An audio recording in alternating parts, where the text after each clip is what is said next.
Everyone, welcome to my new vlog of Nikita's wedding. तर आज आहे निकिताचा पुण्यवचन समारंभ आणि उद्या लग्न। सचिनने येऊन आम्हाला सरप्राईज दिलं, पण त्याच्या बाळाचं उद्या वॅक्सिनेशन असल्यामुळे तो निघाला पुन्हा कोल्हापूरला। कोकण ट्रिप कोण आहे? फिचरिंग सचिनची BMW। आम्ही सगळे ताजेतवाने होऊन निघालो निकिताच्या घरी, कारण संध्याकाळच्या कार्यक्रमासाठी आम्हाला थोडी मदत करायची होती। काकींना बनवायची होती फ्लावर मटर पनीरची भाजी। सो मग काय, त्यांनी दिले आम्हाला मटर सोलायला। मग किचनची ही सगळी कामं आवरून आम्ही निघालो बाकी दुसरी कामं बघायला। इकडे नवरी निकिताची तयारी तर मात्र जोरात चाललेली होती। संध्याकाळच्या सजावटीसाठी आम्ही सगळीच आणि घरची लोकही कामाला लागलेली होती। फुलांच्या पाकळ्यांपासून सुंदर रांगोळी काढण्यासाठी आम्ही तयारी करत होतो। त्याच वेळी काकू मात्र चविष्ट फ्लावर मटार पनीरची भाजी बनवत होत्या। फ्लावर मटार पनीर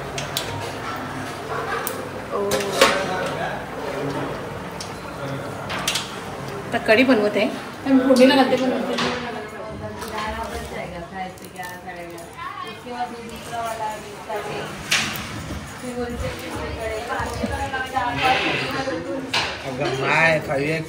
अख्खी रात्र जागून डोक्यावर घेतलेला आमचा आशू दादा मात्र आत्ता उठला होता आणि उठल्याबरोबर काय, सगळ्यांना टीज करणं हेच त्याचं काम। आम्हाला फुलांच्या माळा बनवायच्या होत्या, जेणेकरून संध्याकाळच्या पुण्यवचनसाठी आम्हाला हँडमेड डेकोरेशन करता येईल। हाँ, ये कर लो, पहले बड़े लोग हैं, पहले ऐसे करते होंगे।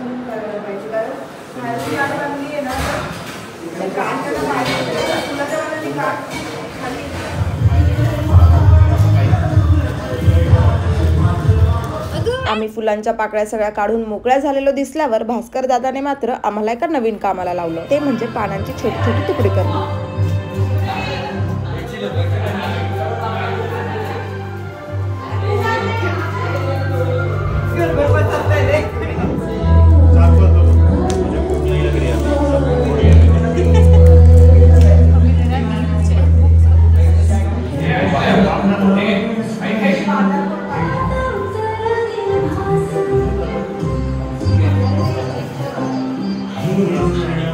अशा प्रकारे आमच्या सुंदर झेंडूच्या फुलांच्या माळी या तयार होताना दिसत आहेत। त्यानंतर आम्ही जेवायला गेलो आणि आजच्या जेवणात काकूंनी फ्लावर मटार पनीरची भाजी, कढी आणि भात बनवला होता आणि नेहमीप्रमाणेच सगळ्या गोष्टी खूप टेस्टी होत्या, खूप। मग जेवणावर ताव मारून आम्ही पुन्हा निघालो तयारीला।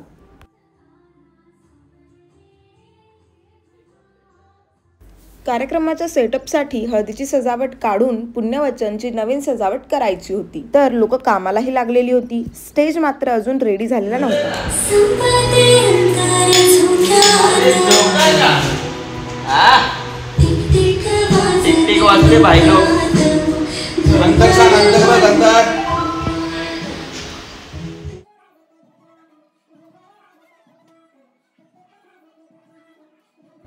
पुण्यवचनच्या सेटअपमध्ये पारंपरिक वस्तू ठेवून फुलांच्या रांगोळीने त्याची सजावट केली। पारंपरिक वस्तू म्हणजे काय, जसं की जात, सूप, पाटा वरवंटा अशा सगळ्या गोष्टींच्या भोवती फुलांच्या रांगोळ्या काढून आमचं डेकोरेशन पूर्ण झालं। आणि इकडेही तुम्ही बघू शकता आमच्या बनवलेल्या माळा या डेकोरेशनसाठी यूज होत होत्या आणि डेकोरेशन करत होता आशू दादा।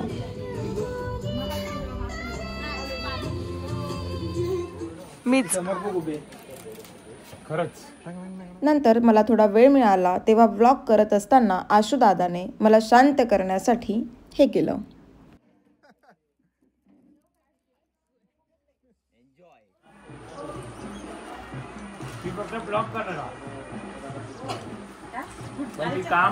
अशा प्रकारे संध्याकाळ झाली होती आणि आमची केलेली सजावट ही खूप सुंदर दिसत होती।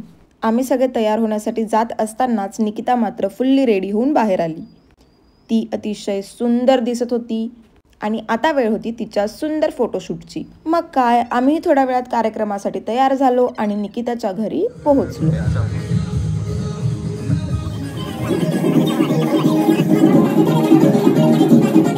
आम्हाला थोडा उशीरच झाला होता, पण आजच्या कार्यक्रमात आम्हाला काही विशेष करायचंही नव्हतं, कारण हा कार्यक्रम मुख्यतः कुटुंबियांसाठी होता आणि आम्ही पोहोचलो तेव्हा ऑलरेडी काही विधी सुरू झालेल्या होत्या।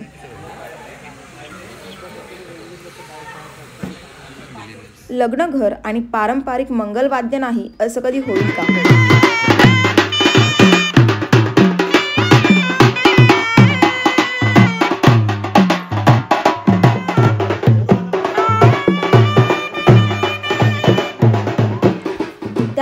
निकिता आणि काका काकीनी काही विधी पार पाडले. काकीही अगदी खूप सुंदर दिसत होत्या.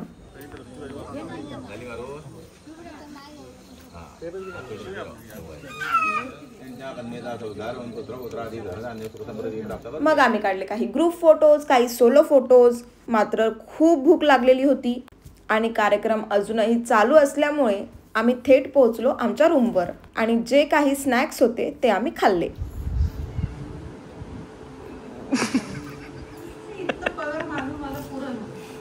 सुख से खाने भी नहीं देती, सुख से सोने भी नहीं देती. मग थोडी पेट पूजा करून आम्ही पुन्हा परतलो कार्यक्रमात. तिथे काही विधी सुरू होत्या आणि सगळ्या बायका खूप सुंदर दिसत होत्या, खूप सुंदर.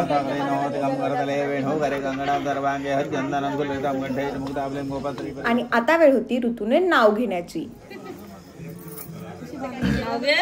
पहिला घ्यायचं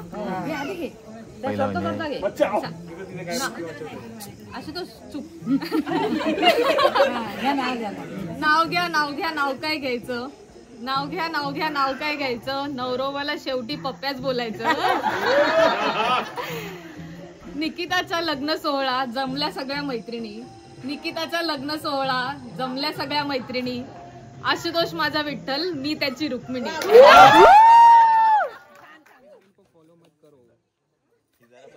आदत हो गया. आणि अशा प्रकारे कार्यक्रम संपला आणि मी वाटली सगळ्या लोकांमध्ये प्रसादाची साखर.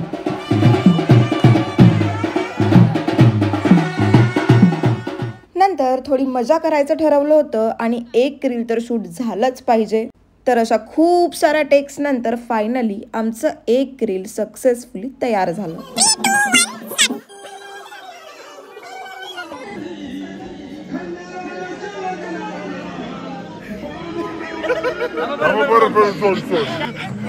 थ्री 3, 2, 1. अरे वेट ना, माझ्या काउंट आम्हाला. 3, 2.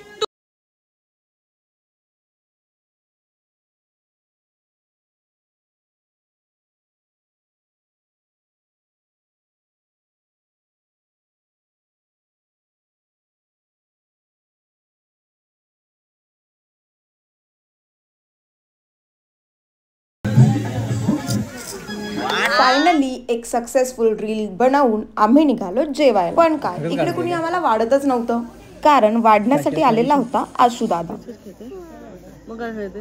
और यहाँ हमारे साथ नाइंसाफी होते हुए.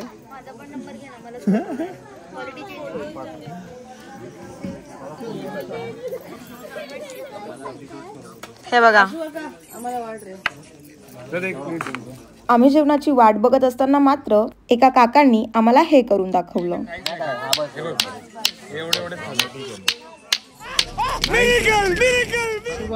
चला 10-15 मिनिटांच्या वेट नंतर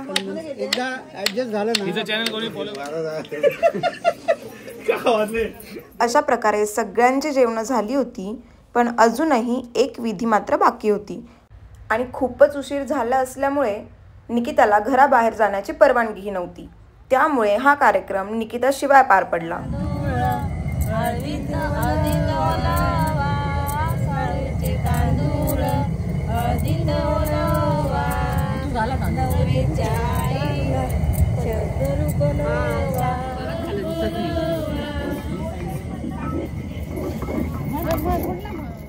अशा प्रकारे पार पडला पुण्यवचनचा कार्यक्रम आणि आम्हीही सगळ्यांना बाय बोलून पुन्हा परतलो आमच्या रूमवर.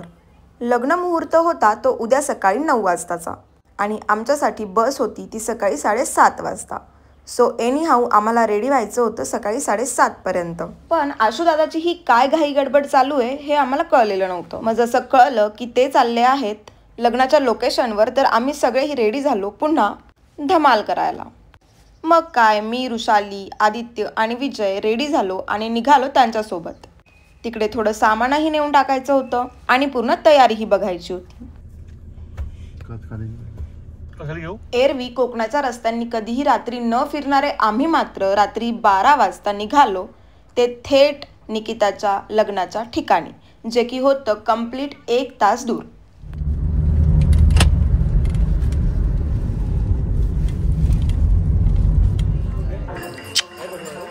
अरे माझ्या ह्याच्यात कार्डच नाहीये, नेटवर्कचं काय. आपले डिजिटल ना जगात आपल्याला भांडी घासायला लागतील. या लोकेशनला पोहोचताच आम्हाला कळून चुकलं होतं की आम्हाला विदाऊट नेटवर्क जगायचं आहे उद्या. जसे आम्ही पोहोचलो तिथे काहीतरी कार्यक्रम सुरू होता आणि तो कार्यक्रम नव्हे तर होतं ते दशावतार नाटक. दशावतार नाटक ही कोकणची एक परंपरा आहे. मग त्यांचे फोटो काढून आम्ही निघालो ते पूर्ण तयारी बघण्यासाठी.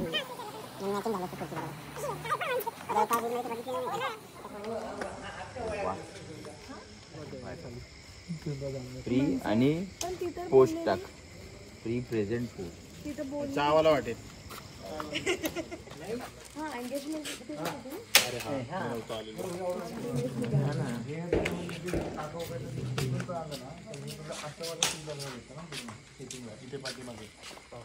असं हे सुंदर ठिकाण होतं ते वालावल गावचं लक्ष्मीनारायण मंदिर. तिथे ऑलरेडी स्टेज लावून झालेला होता आणि स्टेजच्या बाजूलाच होतं ते सुंदर छोटंसं श्रीकृष्णाचं मंदिर.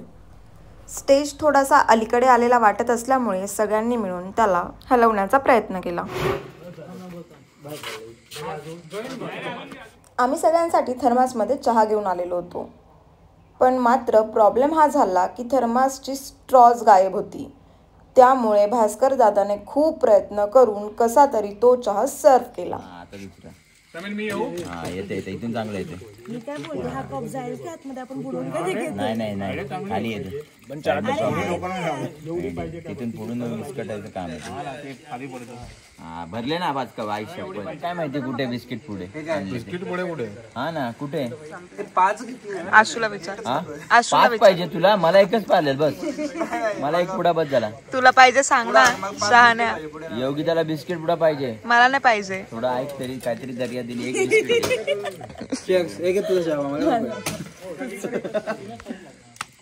इकडं आणि तुला बिस्किट पाहिजे. बाबा ते भुजंग सरकवला आम्ही. मी नंतर बोलणार तो गोल मारा इकडची साईड चांगली वाटते, पण ते लोक दमले. अशा प्रकारे सगळी तयारी चेक करून आम्ही निघालो ते गाडीतलं सामान रूम मध्ये टाकण्यासाठी. किचन आहे ना तर तिकडे पडदा आला पाहिजे. फोन मध्ये कुठे पैसा टाकायचा काहीतरी कुठे 2200 पर्यंत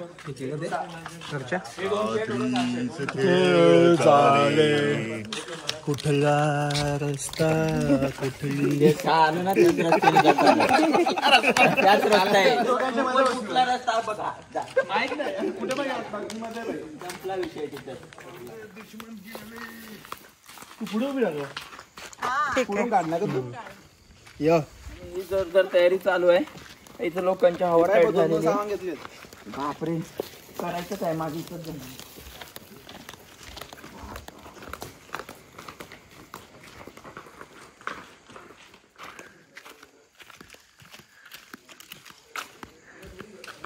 सत्यनारायणच्या पूजेसारखा. मॉरल सपोर्ट देऊ तुला. मॉरल सपोर्ट हो थँक्यू. नाही तर मी कामच करू शकलो नसतं.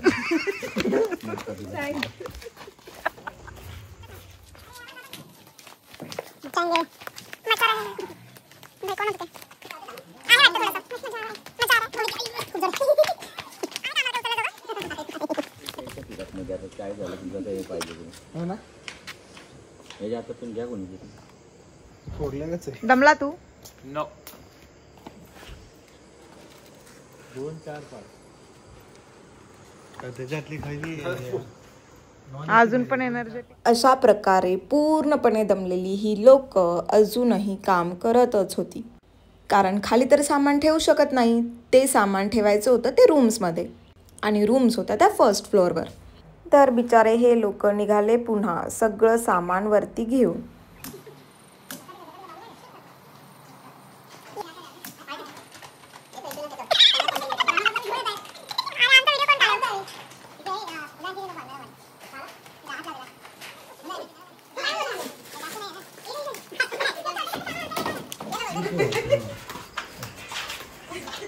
दिवसाचे पण बघायचे मला भेटायचा. हो इथे व्हिडिओ काढू शकतो.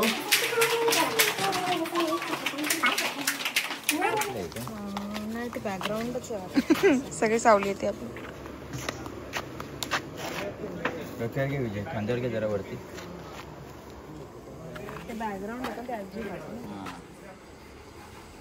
मस्त. थांब थोडंसं एक स्नॅप काढू दे. याच्यामध्ये खरंच त्यांचं हे असं आणि अशा प्रकारे लग्नाची संपूर्ण तयारी बघून आम्ही लागलो ते घराच्या रस्त्याला.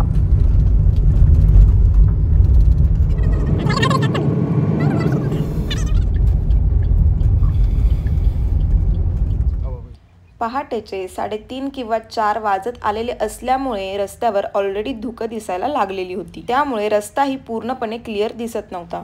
आणि अशा प्रकारे फायनली आम्ही पोहोचलो घरी. तर असा गेला आमचा पूर्ण दिवस. पूर्ण उत्साह, मेहनत आणि आनंदाने भरलेला. अजून अशाच भन्नाट मज्जा मस्तीवाल्या लग्नाच्या व्हिडिओसाठी नक्की सबस्क्राईब करा. आणि हा व्हिडिओ आवडला असेल तर नक्की लाईक आणि कमेंट करायला विसरू नका. Okay, bye. उद्या सकाळी, आज सकाळी, सॉरी, बाय बाय.